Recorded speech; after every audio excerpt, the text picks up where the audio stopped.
नमस्कार, मेरा नाम है आशीष पी मिश्रा और सनातन संस्कृति भारत पॉडकास्ट में आप सभी का बहुत बहुत स्वागत है। सरल गीता भावार्थ श्रृंखला में आज हम शुरू करेंगे आखिरी अध्याय 18 जो है संन्यास मार्ग। अर्जुन भगवान श्री कृष्ण से पूछते हैं कि हे कृष्ण, संन्यास और त्याग के प्रमुख तत्वों को मुझे अलग अलग समझाइए जिससे मैं भली भांति इसे समझ सकूं। भगवान श्री कृष्ण कहते हैं, अहम और काम्य कर्मों के त्याग को संन्यास कहते हैं तथा कर्म फल भोग की सभी चिंताओं के त्याग का नाम ही त्याग है। संन्यास के अनुसार स्वरूप की भिन्न मान्यता रखने वाले दो संप्रदाय हैं। एक संप्रदाय के अनुसार हमें सभी कर्मों का बिना किसी अपवाद के परित्याग करना चाहिए, चाहे वे कर्म धार्मिक हो या सांसारिक, क्योंकि कर्म अच्छी और बुरी दोनों प्रकार की वासनाओं को अधिक से अधिक उत्पन्न करते हैं।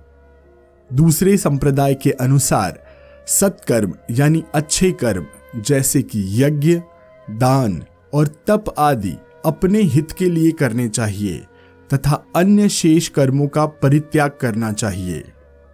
त्याग क्या है, इसके संबंध में मैं तुम्हें और स्पष्ट कहूंगा। भगवान श्री कृष्ण कहते हैं कि मेरा मत है कि प्राणी को यज्ञ, दान, निस्वार्थ सेवा और तपस्या जैसे कर्म कभी नहीं त्यागने चाहिए।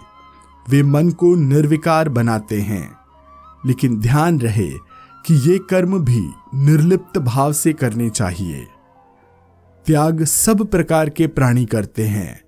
त्याग भी 3 प्रकार के हैं, सात्विक, राजसिक एवं तामसिक।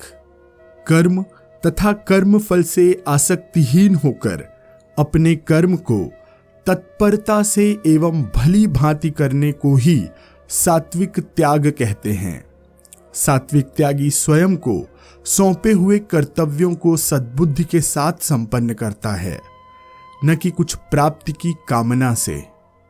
एक सच्चा त्यागी अपने कर्तव्यों का पालन करने में यह नहीं देखता कि कृत कर्म यानी किया गया कर्म उसकी रुचि के अनुकूल है या प्रतिकूल, उसके मन का है या नहीं। वह कर्म को अश्रेयस्कर की दृष्टि से कभी भी नहीं देखता। वो कभी नहीं समझता कि ये कर्म छोटा है। वह सभी प्रकार के कर्म करने में एक जैसा संतोष पाता है। जब तक भौतिक शरीर और उसकी जीवन शक्ति है, तब तक प्राणी को कर्म करते रहना चाहिए। बिना काम के तो अस्तित्व भी संभव नहीं है, लेकिन उसे कर्म के प्राप्य फल की चिंता, प्राप्त होने वाले फल की चिंता न करते हुए ये काम करने चाहिए। ऐसा प्राणी ही सच्चा त्यागी है। कर्म से फल प्राप्त 3 प्रकार के होते हैं, रुचिकर, अरुचिकर तथा मिले जुले। सभी काम जनित कर्मों का इन 3 में से कोई न कोई एक प्रतिफल अवश्य होता है। अतः इस प्रकार के कर्म करने वाला प्राणी कर्म फल जनित वासनाओं में सदैव लिप्त रहता है और नई नई वासनाओं की लीला की अनुभूति के लिए उसका पुनर्जन्म होते रहता है। इन सभी कर्मों को पूरी तरह त्यागने वाले में कोई वासना नहीं रहती, इसलिए वह सांसारिक बंधनों में भी फिर कभी नहीं बंधता है। किसी भी कर्म में 5 अंग आवश्यक हैं, जिनमें अध्याय 13 और 5वें श्लोक के आधार पर गिनाए हुए 24 तत्व शामिल हैं। वे हैं भौतिक शरीर जिससे कर्म किया जाता है, कर्ता या करने वाला जिसको भ्रमवश जीवात्मा मानते हैं, तीसरा 5 ज्ञानेंद्रियां, चौथा 5 कर्म इंद्रियां, पांचवा 5 महातत्व जो 5 ज्ञानेंद्रियों की अधिष्ठाता दैवी शक्ति माने जाते हैं। मन, वचन और कर्म से किए गए सभी सत असत कर्मों को ये 5 आवश्यक अपने हिसाब से अपने अनुरूप प्रभावित करते हैं, उनमें विद्यमान होते हैं। अन्य शब्दों में कहें तो प्रकृति सभी कर्मों का मूल कारण है। शरीर, मन और बुद्धि के बंधनों से मुक्त पवित्र आत्मा यानी कि परमात्मा, उसका कार्य करने में कुछ लेना देना नहीं है, कर्म में कोई लेना देना नहीं है। वह तो साक्षी या कहें तो दृष्टा मात्र है।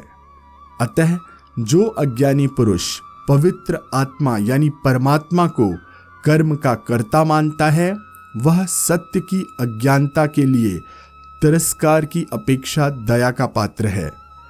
आत्मरूप ज्ञानी पुरुष पूर्ण रूप से यह समझ करके ही कर्म करता है कि केवल जड़ शरीर ही क्रियाशील है, न कि आत्मा।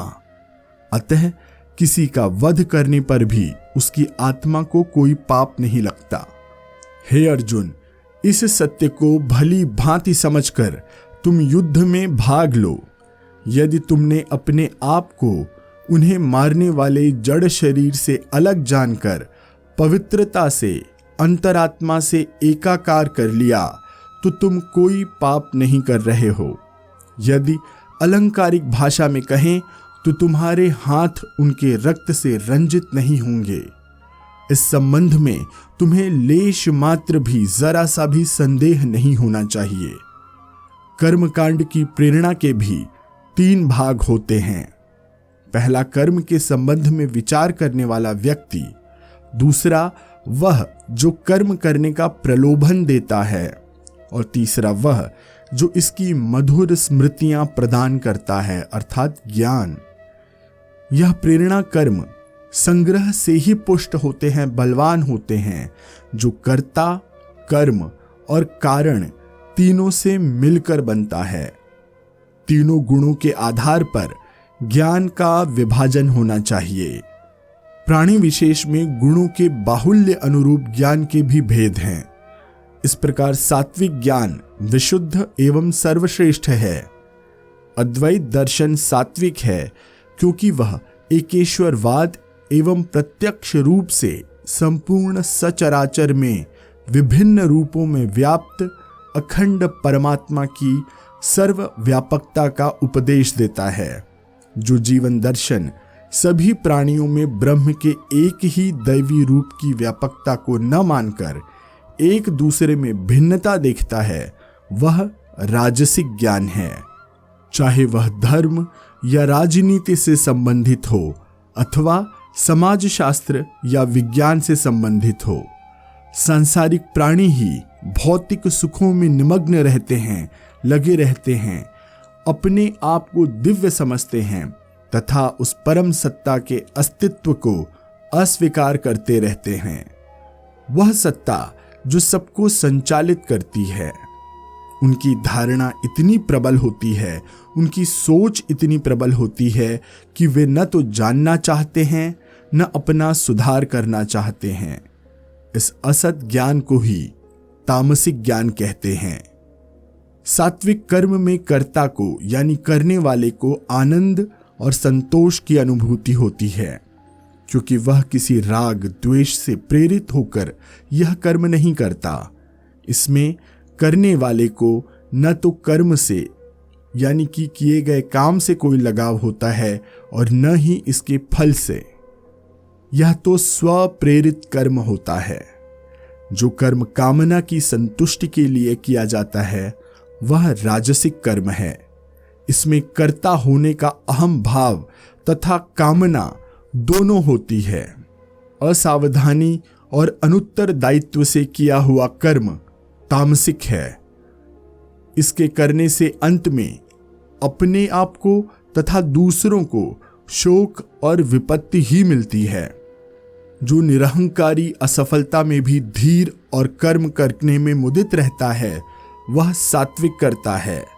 वह कर्म करने में किसी फल की आशा नहीं रखता तथा सफलता में भी निर्विकार रहता है। उसे समर्पण की भावना से कर्म करने में ही प्रसन्नता मिलती है। वह सदैव प्रेरणादायक कर्म चक्र में लीन रहता है। उसके लिए कर्म ही उसकी पूजा है। स्वलाभ प्रकृति से कर्म करने वाला राजसिक करता है। वह सफलता मिलने पर उत्साहित होता है और असफलता मिलने पर शोक से घिर जाता है, दुख से घिर जाता है। वह दूसरे को हानि पहुंचाकर अपना स्वार्थ सिद्ध करने में भी तनिक भी नहीं हिचकिचाता। उसके लिए कर्म एक श्रम है। कम श्रम करके अधिक लाभ की कामना करने वाला तथा वैसी ही योजना बनाने वाला कर्ता तामसिक होता है। वह अपने कर्तव्य को तब तक टालता रहता है जब तक कि टाल सकता है। यदि संभव हो तो वह उन्हें पूरी तरह छोड़ देता है। अपनी नृशंस प्रवृत्तियों की तुष्टि के लिए वह किसी भी निम्न साधन को अपना सकता है। वह उद्धत, हठी, धूर्त, रोने धोने वाला और अधम अभागा होता है। रचनात्मक और विनाशात्मक कर्मों का, कर्तव्य और अकर्तव्य कर्मों का सत्कर्म करने में निर्भीकता का एवं असत्कर्म करने में भय का तथा सांसारिक बंधन और मोक्ष के कारकों का अलग अलग निर्धारण करने वाली प्रज्ञा का ही नाम सात्विक बुद्धि है। ऐसी बुद्धि प्राणी को सत्मार्ग पर प्रेरित करने वाली सच्ची मार्गदर्शिका का कार्य करती है। कर्तव्य और अकर्तव्य तथा सत और असत के बीच भ्रम उत्पन्न करने वाली बुद्धि राजसिक है। वह बुद्धि जिसके कारण प्राणी सत को असत, कर्तव्य को अकर्तव्य और अकर्तव्य को कर्तव्य समझता है, उसे तामसिक बुद्धि कहते हैं। इस प्रकार की बुद्धि वाला प्राणी सदैव ही त्रुटियां करेगा तथा भ्रांत यानी कि गलत और भ्रमित निर्णय लेगा। असफलताओं में भी नई चुनौतियों का साहस के साथ सामना करने को तत्पर, लक्ष्य तक पहुंचने पर दृढ़ निश्चय रखने वाली तथा सत्मार्ग से तनिक भी विचलित न होने वाली धृति सात्विक होती है। इस प्रकार की स्थिति मन और इंद्रियों को वश में कर लेने पर ही आती है। सात्विक धृति वाले प्राणी, उनका लक्ष्य सुस्पष्ट और पूर्ण होता है। जो धर्म, अर्थ और काम से सुख पाने वाली बातों को अपनाती है तथा फल की आसक्ति में प्रवृत्त रहती है, वह धृति राजसिक है। भय, शोक, विषाद, कामना, जड़ता और मद यानी कि नशे से युक्त प्राणी की धृति तामसिक होती है। ऐसी धृति जड़ बुद्धि वाले प्राणियों में पाई जाती है। सात्विक सुख वह स्थायी सुख है जिसमें सुरक्षा और सिद्धि दोनों का भाव होता है। यह सुख चिरंतन आत्मनियंत्रण से उपलब्ध आत्मशुद्धि से मिलता है। सात्विक सुख को पाने के लिए प्राणी को कठोर परिश्रम करना पड़ता है। अतः प्रारंभ में ये विषतुल्य कड़वा और अरुचिकर लगता है, किंतु अंत में अमृत तुल्य मधुर एवं स्फूर्तिदायक होता है। अनेक वासना जनित उत्तेजनाओं का दमन एवं त्याग करना पड़ता है। अतः सात्विक सुख का मार्ग दुखदायी होता है। फिर भी अंत में प्राणी को इससे स्वास्थ्य और सफलता का अभूतपूर्व सुख मिलता है। राजसिक सुख क्षणिक है। यह सुख तब मिलता है जब इंद्रियां अपने गुणों को पाकर स्फुरण अनुभव करने लगती हैं। यह सुख पहले तो मद जैसा मादक तथा उत्तेजक लगता है, किंतु बाद में थकान और निराशा लाता है। इसकी अनुभूति क्षणिक होती है और अंत में व्यक्ति की अकर्मण्यता में तथा व्यर्थता में उसका अंत होता है। तामसिक सुख एक जड़ सुख है जिसे प्राणी निद्रा, आलस और मोटापे में पाता है। श्री कृष्ण कहते हैं कि मैंने तीनों गुणों का सविस्तार वर्णन किया है जो प्राणी के विभिन्न जीवन क्षेत्रों में देखने को मिलते हैं। नश्वर प्राणी और देवता तक थोड़े बहुत रूप में इन तीनों गुणों से बंधे हुए हैं। इन गुणों की उपस्थिति थोड़े या बहुत अनुपात में होती है तथा इसी से व्यक्ति के व्यक्तित्व, व्यवहार और आचरण का निर्धारण होता है। श्री कृष्ण कहते हैं कि पुनर्जन्म के विषय में मैंने तुम्हें बताया था कि प्रत्येक प्राणी इस जगत में वासनाओं की गठरी के साथ जन्म लेता है, जो सात्विक, राजसिक और तामसिक कर्मों से उत्पन्न होती है। किसी खास परिवार में तथा विशेष वातावरण में उसका जन्म उसके पूर्व जन्मों के कर्मों के आधार पर ही होता है। सामान्य रूप से इन प्राणियों का वर्ग भेद उनके जन्मजात गुणों और प्रशिक्षण, जैसे कि ब्राह्मण, क्षत्रिय, वैश्य और शूद्र के आधार पर कर सकते हैं। उनके लिए कर्म भी उनके स्वभाव तथा कर्म करने की योग्यता को ध्यान में रखकर ही निर्धारित किए जाते हैं। संयम, तप, शुचिता, धीरता और सादगी, ये गुण एक ब्राह्मण को अपने दैनिक जीवन में दूसरों के साथ व्यवहार में अपनाने चाहिए। उसे शास्त्रों का अध्ययन करना चाहिए तथा असंदिग्ध श्रद्धा, नैतिकता एवं आध्यात्मिकता के साथ शास्त्र के अनुकूल जीवन यापन करना चाहिए। शौर्य, तेज, धैर्य, समर में दक्षता, दान एवं नेतृत्व और युद्ध में पीठ न दिखाना, ये क्षत्रियों के स्वाभाविक कर्म हैं। इसलिए हे अर्जुन, एक क्षत्रिय राजकुमार होकर तुम युद्ध के पलायन की इच्छा को सही कैसे ठहरा सकते हो? युद्ध करना तुम्हारा नैतिक धर्म है। तुम यह क्यों नहीं समझते कि क्षत्रिय प्रमुख रूप से एक राजसिक पुरुष है, इसलिए वह युद्ध से मुख नहीं मोड़ सकता, परान्मुख हो चिंतन में लीन होकर नहीं बैठ सकता और न साधु की भांति भ्रमणशील होकर भिक्षा पर अपना जीवन बिता सकता है। फिर तुम ऐसा क्यों सोचते हो? सन्यासी जैसा जीवन तुम्हारे स्वभाव के अनुकूल नहीं है, उसमें तुम निश्चित रूप से असफल हो जाओगे। खेती, पशुपालन और व्यापार वैश्य के स्वाभाविक कर्म हैं तथा परिचर्चा या सेवा शूद्र के स्वाभाविक कर्म हैं। अपने नैतिक कर्म को निष्ठा से संपन्न करने में प्राणी को स्वयं भी सुख मिलता है तथा दूसरों को भी सुख देता है। इसी को परम सिद्धि को पाना कहते हैं। दूसरों के कर्मों से स्वयं को कभी सुख नहीं मिलता। प्राणी को शुद्ध मति से अपने कर्तव्य को संपन्न करने को ही अपनी भक्ति मानना चाहिए। वास्तव में कार्य ही भगवान की प्राप्ति, भगवान के प्रति कृतज्ञता प्रकाशन का रूप होना चाहिए, क्योंकि ब्रह्म ही मानव शरीर में कार्य करने वाले अपनी शक्ति प्रदान करता है।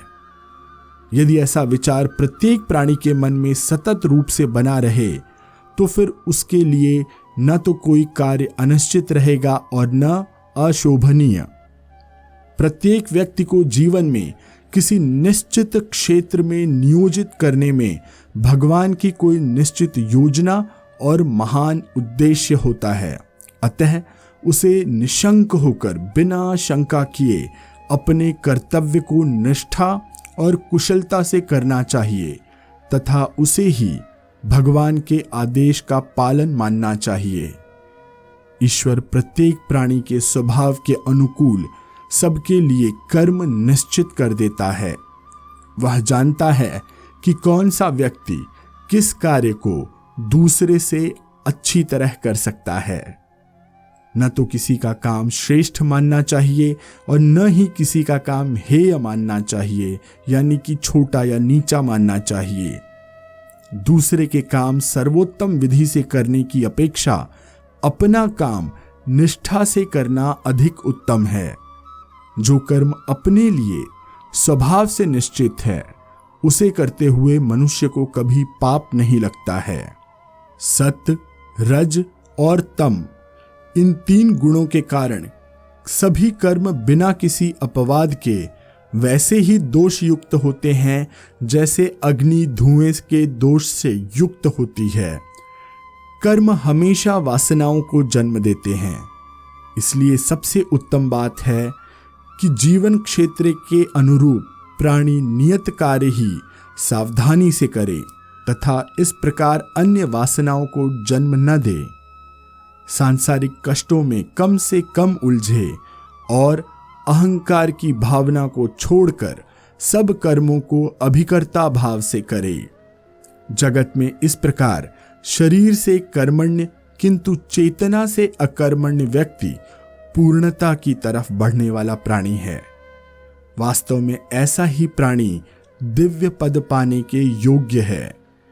ब्रह्म की अनुभूति के लिए तथा दिव्य चेतना पाने के लिए सात्विक बुद्धि, इंद्रियों पर पूर्ण नियंत्रण, धृति, बाह्य जगत से इंद्रियों का निर्लिप्त भाव होना, पवित्र और शुद्ध मन जिसमें राग द्वेष न हो, एकांत सेवन, अल्पाहार, मौन, शरीर और मन का संयम, अहम, दुर्दांत बल, औदात्य, काम, क्रोध, लोभ, मोह, इन सब पर विजय तथा सतत प्रफुल्लता अनिवार्य है। ध्यान मग्नता में सफलता पाने के ये पूर्व आवश्यक उपाय हैं, पूर्व आवश्यक तत्व हैं। इन गुणों से युक्त बुद्धिमान प्राणी शोक और आकांक्षा से पूर्णतः मुक्त होता है और सदैव शांत व प्रसन्न रहता है। उसका प्रसन्नता का पात्र सदैव अपूर्ण रहता है। वह मेरे प्रति प्रेम से परिपल्वित रहता है। मेरा पूर्ण तत्व ज्ञान वह प्रेम के कारण ही पाता है। वह स्वयं दिव्य रूप हो जाता है। सदैव मेरी शरण लेते हुए और जगत में कर्म करते हुए तुम चिरंतन सुख भोगोगे। अतः इस दृढ़ अवस्था से सदैव मुझ में ही ध्यान लगाओ कि मैं मानव जीवन का अंतिम लक्ष्य हूं। तुम अपने संपूर्ण कर्म मुझको ही समर्पित करो। इस तरह तुम मेरी अनुकंपा से संपूर्ण अवरोधों को लांघकर मुक्ति पाओगे। इसके विपरीत यदि तुम अभिमान और अहंकार के कारण मेरी इस शिक्षा की ओर ध्यान नहीं दोगे और सन्मार्ग पर नहीं चलोगे तो तुम्हारा दुखदाई अंत होगा। हे अर्जुन, जैसा कि तुम्हारा कथन है कि तुम राजसी जीवन की अपेक्षा एक भिक्षुक का जीवन अधिक पसंद करोगे, क्या तुम अब भी ऐसा सोचते हो? तुम्हारे कथन के विपरीत मेरे तर्क संगत उपदेश को सुनने के बाद भी क्या तुम्हारा युद्ध न करने का मत है, विचार है? तब तो यह तुम्हारा छिछला एवं मौखिक हठ है, क्योंकि तुम्हारी जन्मजात क्षत्रिय योचित प्रकृति है। अतः जब यह बल पकड़ेगी तो तुम अवश्य युद्ध करोगे। ईश्वर हर एक प्राणी के मन में समाया हुआ है और अपनी माया शक्ति से उन्हें यंत्र की तरह घुमाता रहता है। अतः व्यक्ति की स्वयं की पसंद और नापसंद कोई है ही नहीं। मेरी माया अर्थात वासना प्रत्येक प्राणी के लिए कर्तव्य और अकर्तव्य को तय करती है, निश्चित करती है। हे अर्जुन, फिर समझ लो कि पूर्ण समर्पण एवं त्याग भाव से ब्रह्म के व्यापक रूप की सेवा करने में ही तुमको परम शांति मिलेगी। इस भगवत गीता से मैं परम ज्ञान के गुप्त रहस्य को अब तक पूरी तरह समझा चुका हूं। इसलिए मैं तुम्हें इस पर मनन करने, सोचने, समझने और उसके अनुसार आचरण करने का परामर्श देता हूं, जिसमें तुम्हारा हित है और जो अब तक के संपूर्ण उपदेशों का सार है, उसे तुम्हें अपना अत्यंत प्रिय जानकर कहता हूं। वह है, अपने मन को मुझ में स्थित करो, मुझ में दृढ़ आस्था रखो, अपने संपूर्ण कर्मों को मुझे ही समर्पित करते हुए करो, मेरे प्रति आत्मसमर्पण करो। इससे तुम निश्चित रूप से मुझ तक पहुंचोगे। यह स्मरण रखो कि सबका मैं ही एकमात्र आश्रय हूं। इसलिए पूर्ण समर्पण भाव से मेरी ओर आओ। मैं सब पापों से तुम्हारी रक्षा करूंगा। शोक मत करो। जिनमें मानसिक संतुलन नहीं है, जिनकी मुझ में दृढ़ भक्ति नहीं है, जिनका निस्वार्थ सेवा में उत्कट प्रेम नहीं है, इन सब से भी परे मुझे प्राप्त करने की इच्छा नहीं है। उनसे गीता के गूढ़ रहस्य को कभी नहीं कहना चाहिए। जो गुरु आध्यात्मिक ज्ञान के जिज्ञासु शिष्य को गीता का ज्ञान देता है, वह सांसारिक कामनाओं और वासनाओं के दुख से मुक्त हो जाता है। सच पूछो तो वह आध्यात्मिक ज्ञान देकर मेरी सबसे बड़ी सेवा करता है, इसलिए वह मुझे अति प्रिय है। गीता के अध्ययन को मैं महायज्ञ अर्थात ज्ञान यज्ञ मानता हूँ, क्योंकि इसमें शिष्य अपने अज्ञान की आहुति गीता के सच्चे अध्ययन और अभ्यास से प्रज्वलित ज्ञान की अग्नि में चढ़ा देता है। मुझ में श्रद्धा रखकर भक्ति के साथ जो गीता का श्रवण करते हैं, वे भी उस गुण संपन्नता की स्थिति में पहुंच जाते हैं जो शांति और आनंद का लोक है। इतना कहकर भगवान कृष्ण ने अर्जुन से पूछा कि गीता का ज्ञान सुनने से क्या तुम्हारा मोह दूर हुआ या नहीं। इस पर अर्जुन ने निश्चित उत्तर दिया, मैंने आपके उपदेशों को अच्छी तरह समझ लिया है। आपकी कृपा से मेरा मोह जाता रहा है और मैं अपने कर्तव्य के प्रति पूर्ण सजग हूँ। हे श्री कृष्ण, मैं वचन देता हूँ कि निसंदेह मैं आपकी आज्ञा का पालन करूँगा। इसी के साथ सरल गीता भावार्थ का 18वां और आखिरी अध्याय यहीं पर समाप्त होता है। इस श्रृंखला की गीता के अमृत की यात्रा में मेरे साथ बने रहने के लिए आप सभी का बहुत बहुत धन्यवाद। इस श्रृंखला पर आपने अपना असीम प्रेम मुझे दिया है। इस अपार प्रेम और आशीर्वाद के लिए मैं आप सभी का हृदय से आभारी हूँ। आशा है गीता की इस श्रृंखला को आप अपने मित्रों, परिचितों और परिवार से अवश्य साझा करेंगे और इस ज्ञान गंगा में उन्हें भी डुबकी लगाने का मौका देंगे। आपको हमारा यह आखिरी अंक कैसा लगा जरूर बताइएगा। सनातन संस्कृति पॉडकास्ट को आप जिस भी प्लेटफॉर्म पर सुन रहे हैं वहां हमें रेटिंग अवश्य दीजिएगा, हमें लाइक करिएगा, शेयर कीजिएगा और सब्सक्राइब जरूर करिएगा। सनातन संस्कृति भारत पॉडकास्ट इंस्टाग्राम और यूट्यूब पर भी उपलब्ध है। हमारी आईडी है सनातन संस्कृति भारत। जल्द ही किसी नए रोचक विषय पर फिर मिलते हैं। तब तक के लिए मैं आशीष पी मिश्रा आपसे आज्ञा लेता हूँ। धन्यवाद। नमस्कार। जय श्री कृष्ण।